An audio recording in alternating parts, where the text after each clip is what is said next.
A manhã de 21 de junho de 2016 estava quente, como a maioria dos dias de verão no condado de Riverside, Califórnia. Um dos motociclistas locais seguia por uma estrada rural próxima ao lago Lake Matthews. Ele saiu da estrada e notou um corpo imóvel à beira do caminho. O homem estava deitado de costas. O rosto estava parcialmente desfigurado por um ferimento de bala, e as roupas estavam ensanguentadas. A polícia que chegou ao local descartou imediatamente a possibilidade de morte acidental. A natureza dos ferimentos indicava violência, várias facadas, seguidas de um tiro na cabeça. No local não havia sinais de luta, nem indícios de que o crime tivesse ocorrido ali. Tudo indicava que o corpo havia sido trazido e descartado ali após o assassinato. Mais tarde, a identidade da vítima foi estabelecida. Era Justin Hilbert, de 28 anos, morador de Riverside. Na noite de 20 de junho, ele saiu de casa, onde morava com sua parceira Tonya Happy, e não voltou. O filho deles, Logan, tinha então 6 meses de idade. Justin havia terminado recentemente um curso técnico e tinha acabado de conseguir um novo emprego. Sua vida começava a entrar nos trilhos, mas foi interrompida de forma repentina.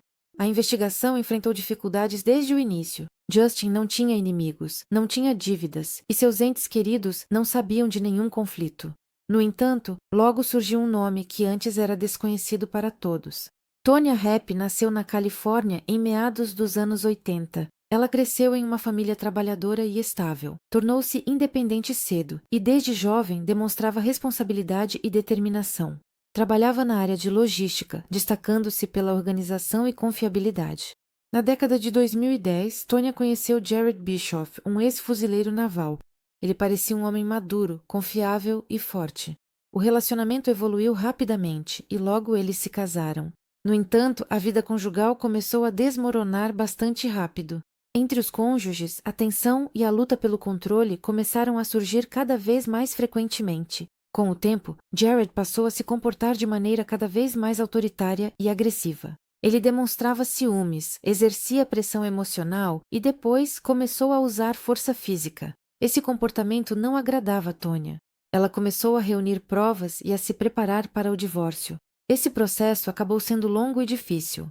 Jared se recusava a deixar a situação ir, resistia à separação e tentava manter sua influência sobre ela a qualquer custo. Jared Bischoff nasceu por volta de 1984, serviu na Marinha dos Iamuyasaliwa e, após deixar o exército, voltou para a Califórnia e tentou conseguir um emprego. Ele tinha um caráter firme e persistente. Externamente passava a impressão de ser uma pessoa confiável e calma, mas por trás disso escondia explosividade e desejo de controle. Ele via o casamento com Tonya não apenas como um relacionamento pessoal, mas como seu território, no qual não permitia interferências.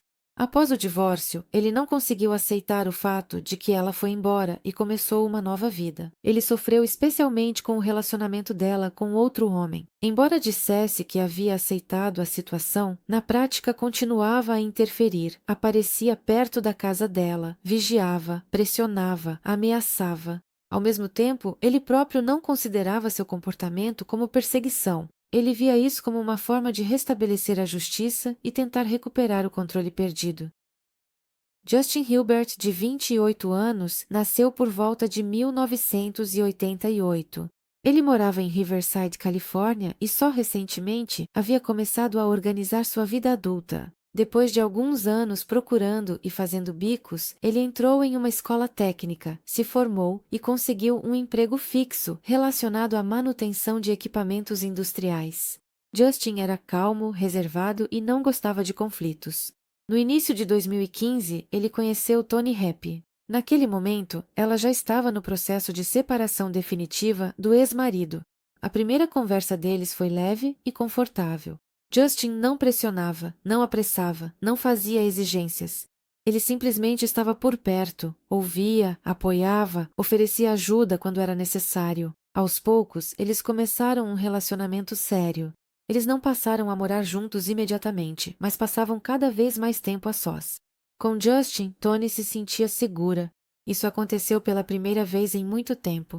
Quando Tonya descobriu que estava grávida, Justin não se afastou, nem ficou assustado. Pelo contrário, ele aceitou a situação com tranquilidade, passou a participar mais ativamente da vida dela e ajudou nos preparativos para a chegada do bebê. No início de 2016, eles já moravam juntos. Em janeiro, o casal teve um filho, Logan. Ele se tornou o centro do mundo deles. Desde os primeiros dias, Justin se envolveu na paternidade. Aprendeu a trocar fraldas, a alimentar, acordava à noite e passeava com o bebê. Embora não fossem oficialmente casados, para todos ao redor, família, amigos, colegas, eles pareciam uma família completa. Os pais dele receberam Toni muito bem e ela costumava visitá-los com frequência. A casa era dominada por uma atmosfera de tranquilidade e cuidado. Justin não conhecia Jared e não tinha nenhuma relação com ele. Ele não sabia o quanto Jared reagia de forma dolorosa ao que estava acontecendo. Tudo o que Justin queria era construir uma vida estável e normal. Bailey Sharp é mais jovem do que os outros personagens desta história. Ela nasceu no início dos anos 90, em Seattle, em uma família de policial. Na infância, ela se destacava pela energia, interesse por ciência e esportes. Mas sua vida mudou depois que, na adolescência, foi diagnosticada com diabetes tipo 1 e lúpus eritematoso sistêmico. A dor crônica e as limitações abalaram seu estado psicoemocional. Aos 16, 17 anos, ela começou a usar maconha, depois analgésicos prescritos e, em seguida, drogas mais pesadas. Ela passou por reabilitação várias vezes. Houve períodos de remissão, mas as recaídas continuaram a acontecer. Em 2015, seus laços sociais em Seattle enfraqueceram, o relacionamento com a família ficou tenso e ela decidiu se mudar para a Califórnia, onde, segundo ela, começaria tudo de novo. Na Califórnia, a jovem não tinha moradia ou trabalho fixos, às vezes passava a noite na casa de conhecidos e frequentava bares e estabelecimentos baratos. Foi em um desses lugares que ela conheceu Jared Bischoff, o ex-marido de Toni. Ele se tornou para ela uma figura de força e influência. Da parte dele, não havia interesse romântico, mas sim o uso da dependência e instabilidade dela para seus próprios fins. No dia 20 de junho de 2016, na casa nos arredores de Riverside, tudo estava como de costume. Justin Hilbert passou o dia com Toni e o filho deles, Logan. Ele tinha acabado de completar 6 meses de idade. Justin compartilhava novidades sobre seus primeiros turnos de trabalho. O casal discutia questões do dia a dia, planejando o que precisariam comprar durante a semana. O clima era tranquilo. Por volta da segunda metade do dia, Toni mencionou uma conversa estranha que havia recebido na véspera. Uma mulher chamada Bailey Sharp lhe enviou uma mensagem, alegando que Justin supostamente a estava traindo, levando uma vida dupla, e não era quem dizia ser. Toni mostrou a conversa para Justin. Ele leu atentamente a mensagem e disse imediatamente que era mentira. Ele estava calmo, mas sério. Sugeriu que alguém estava tentando separá-los de propósito. Justin prometeu descobrir quem estava por trás dessas palavras. Ele não acusou Toni de desconfiança e garantiu que a amava e não escondia nada. Perto das 9 da noite, Justin avisou que precisava sair para resolver alguns assuntos. Não deu detalhes. Essas saídas rápidas já tinham acontecido antes. Ele podia ir buscar ferramentas com conhecidos ou simplesmente sair para tomar um ar. Ele se arrumou calmamente, despediu-se de Toni, beijou Logan, pegou as chaves e saiu, dizendo que voltaria logo. Naquele momento, isso não levantou suspeitas. Passaram-se algumas horas e Justin ainda não tinha aparecido.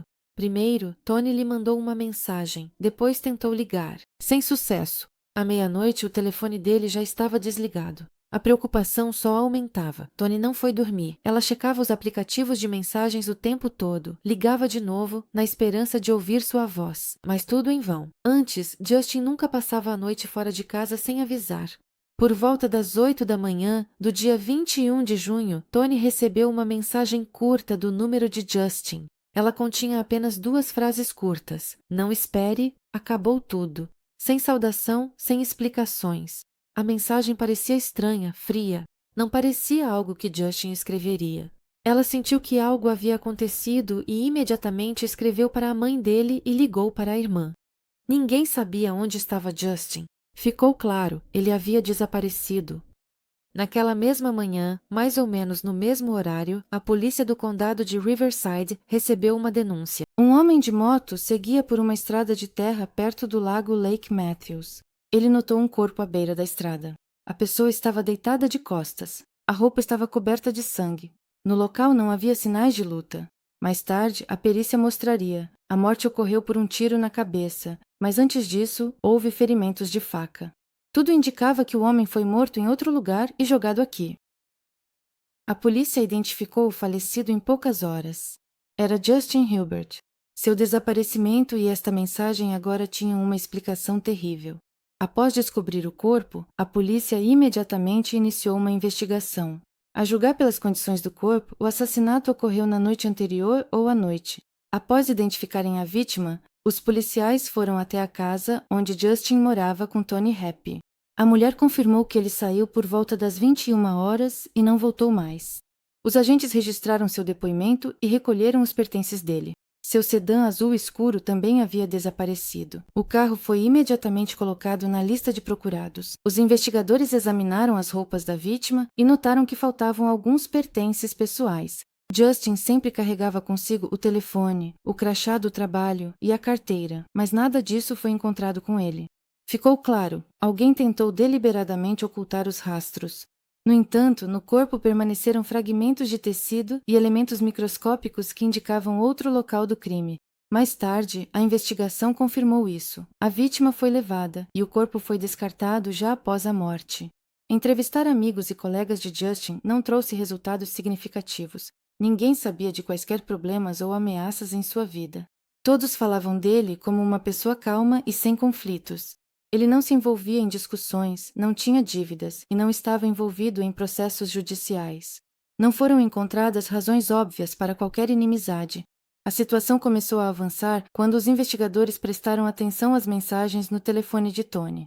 Entre as últimas mensagens, aparecia o nome Bailey. Era a mesma mulher que havia escrito para Tony na véspera do desaparecimento de Justin. A busca nos bancos de dados revelou que Bailey Sharp estava registrada no condado de San Bernardino, sem residência fixa. Uma jovem com passado criminal, envolvida com substâncias proibidas.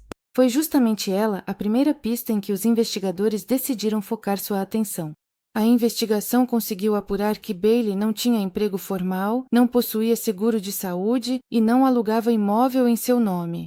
Seus deslocamentos não eram rastreados. Ela não tinha carteira de motorista nem carro próprio. A única pista era o número de telefone do qual ela havia escrito para Tony. Uma solicitação à operadora de telefonia móvel revelou: o chip estava registrado em nome de outra pessoa e era usado esporadicamente.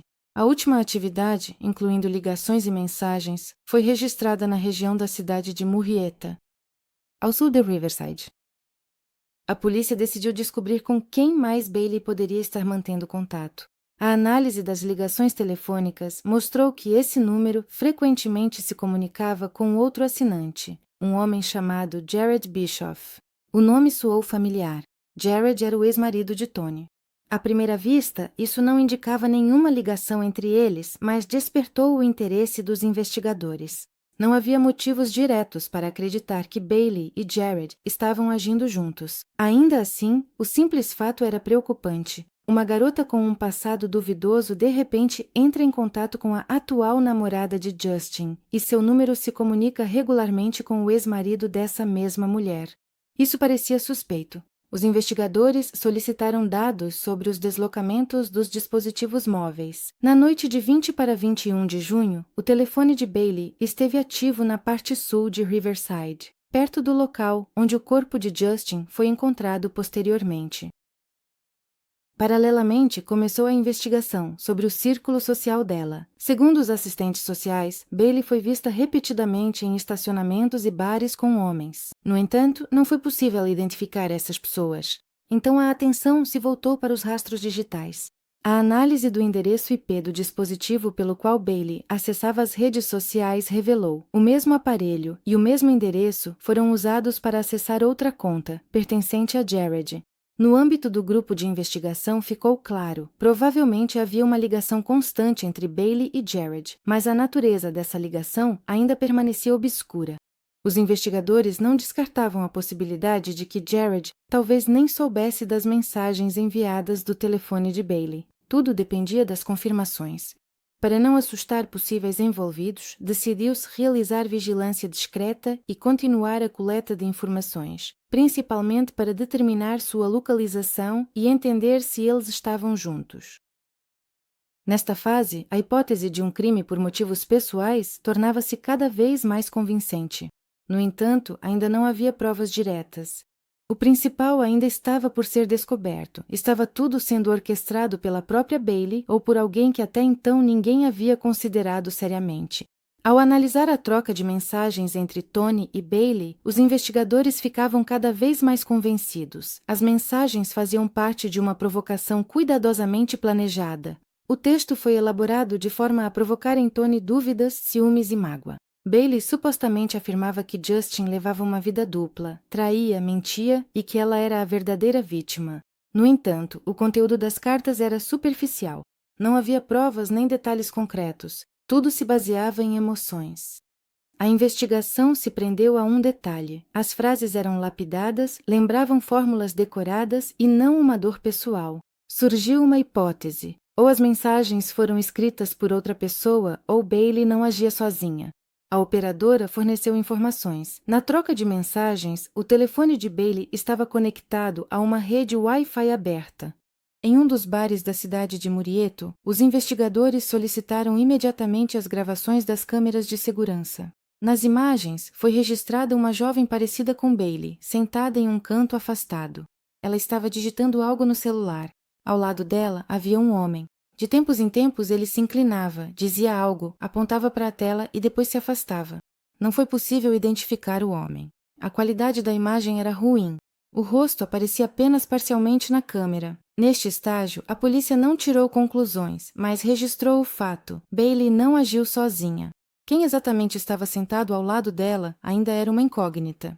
Mais tarde, os investigadores descobriram que a mensagem que Tonya recebeu na manhã de 21 de junho, supostamente do telefone de Justin, não foi enviada por ele. Naquele momento, Justin já estava morto e seu telefone estava nas mãos de Bailey Sharp. Ficou claro. Bailey enviou essa mensagem de propósito para ganhar tempo, diminuir a vigilância e criar a ilusão de que Justin havia saído por conta própria, para que Tonya não soasse o alarme cedo demais.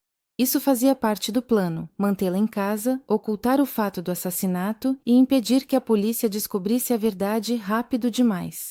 O erro fatal dos suspeitos foi não entender o quão fácil é, hoje em dia, rastrear a atividade digital. A estrutura das mensagens, os pontos de acesso à rede, os movimentos do telefone, tudo indicava ações coordenadas. O comportamento de Bailey também levantou suspeitas adicionais. Um dia após o desaparecimento de Justin, ela desligou o telefone e sumiu. Isso não parecia pânico, mas sim uma fuga previamente planejada. Desde que a polícia começou a procurar Bailey Sharp, não foi possível determinar sua localização exata. O telefone está desligado e não há nenhuma atividade nos mensageiros. A única pista é um vídeo de uma farmácia em Perissa. Ela apareceu lá na noite de 22 de junho, cerca de um dia após o corpo de Justin ter sido encontrado. Ela estava sozinha, usando uma máscara médica e capuz, comprou analgésicos e água. No caixa, apresentou um documento de identidade em nome de outra pessoa. O funcionário da farmácia não se lembrou dos detalhes, mas as câmeras registraram tudo. Depois disso, ela desapareceu novamente.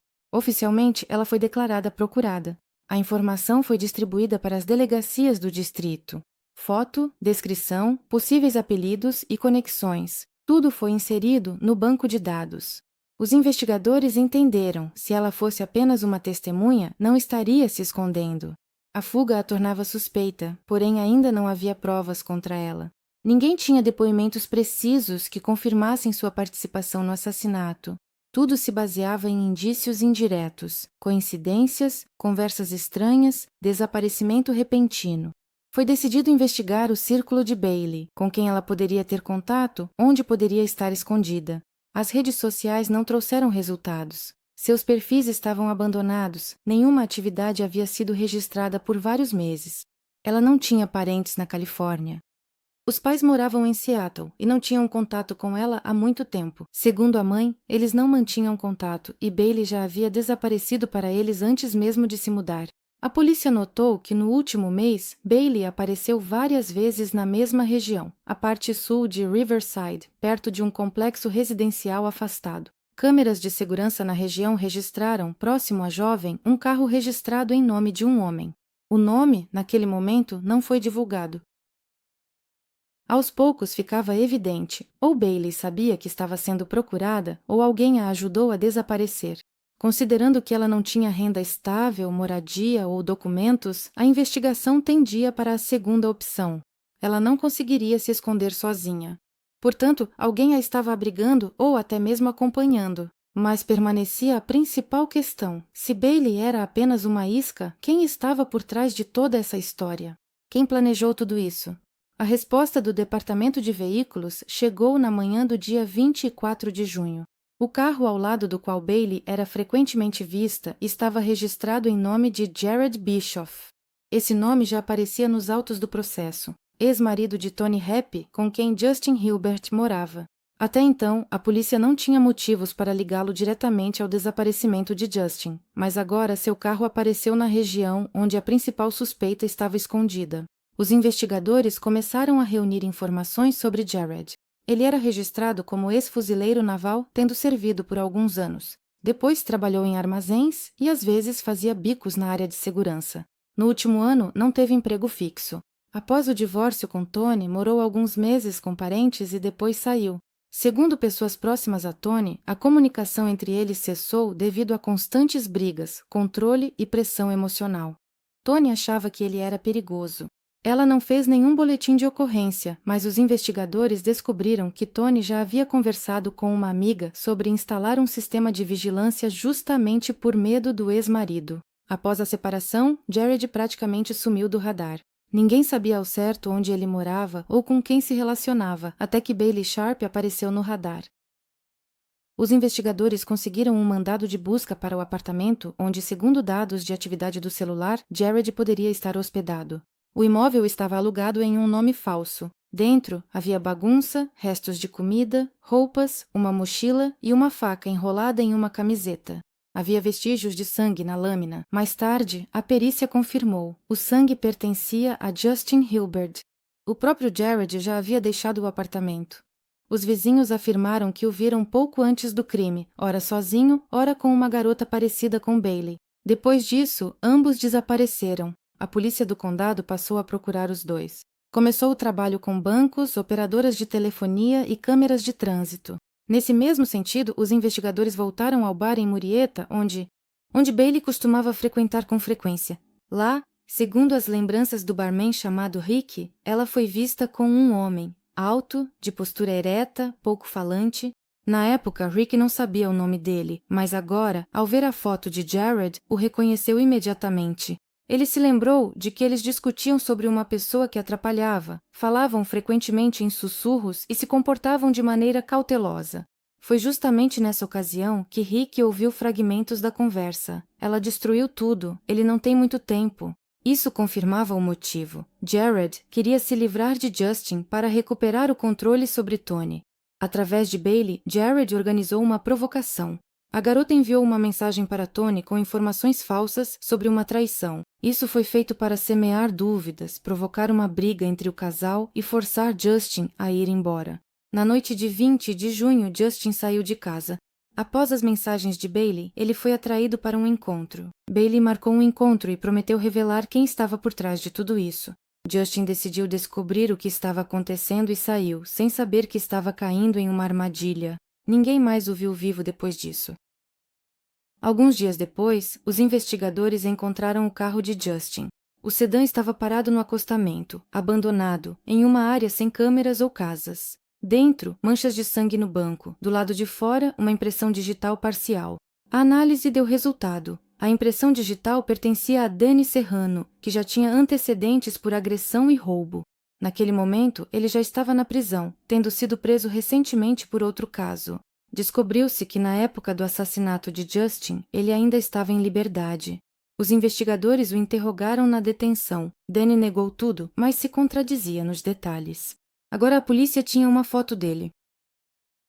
Com essa foto, eles voltaram até o barman Ricky, e quando mostraram a foto de Danny, Ricky inesperadamente também o reconheceu. Ele contou que certa vez viu Bailey com outro homem, nervoso, explosivo. Esse homem era Danny, ele foi com ela, mas quase não bebeu. Ele se comportava de forma tensa, trocou de roupa no banheiro e jogou algo no lixo. Ao sair, disse uma frase estranha. Você não viu nada, então está vivo. Na época, isso pareceu uma piada. Agora ficou claro que Rick tinha visto um dos envolvidos no caso. O depoimento de Rick reforçou as suspeitas. Havia uma terceira pessoa envolvida no caso. O telefone de Justin foi encontrado mais tarde pelos investigadores. Ele foi jogado em um container de lixo perto da área onde seu carro estava estacionado. O aparelho estava danificado, mas os peritos conseguiram recuperar o registro de chamadas e as mensagens. Isso confirmou. Nas últimas horas de vida, Justin recebeu mensagens do número de Bailey e, em seguida, uma ligação, depois da qual ele saiu de casa. Enquanto isso, a polícia voltou sua atenção para um pequeno motel no Arizona, onde na primeira metade de julho, um homem e uma mulher parecidos com Jared e Bailey se hospedaram. O administrador lembrou que o casal era reservado, pagava em dinheiro e pedia para não entrarem no quarto. Mais tarde, no dia 23 de julho, o corpo de uma mulher foi encontrado sob um hangar abandonado no deserto. Era Bailey Sharp. A causa da morte foram múltiplas facadas. Ela não tinha pertences, documentos ou telefone com ela. No quarto do motel, depois de fazer o check-out, a polícia encontrou um chuveiro completamente limpo e vestígios microscópicos de sangue no ralo. As impressões digitais de Jared foram encontradas em um saco, localizado próximo ao lixão onde o corpo foi escondido. A polícia não tinha dúvidas. Jared se livrou da cúmplice que poderia entregá-lo. Nesse momento, ele se tornou o único procurado por ambos os crimes. No dia 27 de julho, uma mensagem foi recebida de um café à beira da estrada no Arizona. Um homem parecido com ele estava sentado sozinho, comendo, pagando em dinheiro. As câmeras confirmaram. Era Bischoff. No dia 30 de julho, no Novo México, uma viatura da polícia parou um carro com uma lanterna quebrada. O motorista estava nervoso, com uma carteira de motorista falsa.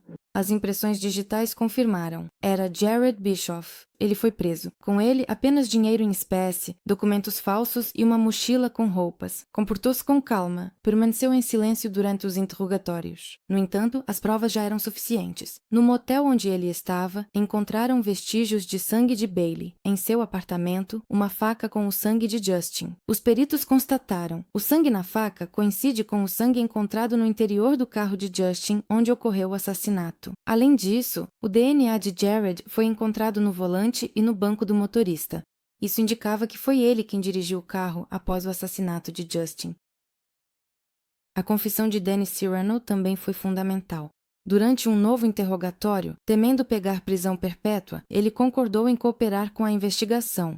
Ele contou que Jared foi quem desferiu os golpes de faca e efetuou o disparo. O próprio Danny admitiu. Ele ajudou a segurar Justin e depois a transportar o corpo. Seu relato coincidia com os dados digitais e as provas materiais. A investigação reuniu dados digitais, geolocalização e conversas. Os psicolinguistas determinaram que parte das mensagens enviadas de Bailey para Tony foi escrita por um homem. Os dados confirmaram. Jarrett e Bailey agiram juntos, e foi Jarrett quem foi o mentor e executor do crime principal. Na primavera de 2017, o julgamento começou. Acusação: assassinato em primeiro grau de Justin Hilbert, assassinato de Bailey Sharp, conspiração, ocultação de provas. O júri considerou Bischoff culpado. Ele recebeu 2 sentenças de prisão perpétua sem direito à liberdade condicional. O advogado recusou-se a entrar com recurso. Com base em todas as provas, o Ministério Público também apresentou acusações contra Danny Cyrano por cumplicidade em assassinato em primeiro grau e ocultação de provas. O julgamento dele ocorreu no outono de 2017. O júri o considerou culpado. O tribunal levou em conta circunstâncias atenuantes, dependência. O subordinado foi condenado a 25 anos de prisão, sem possibilidade de liberdade condicional nos primeiros 20 anos. Segundo um dos ex-colegas de trabalho, muito antes da tragédia, Jarrod já reclamava que Tonya havia destruído sua vida e tirado tudo dele. Ele a via como sua propriedade e o novo parceiro dela como uma ameaça ao seu poder. O assassinato de Justin foi para Jared uma forma não apenas de se vingar, mas também de destruir Tonya emocionalmente.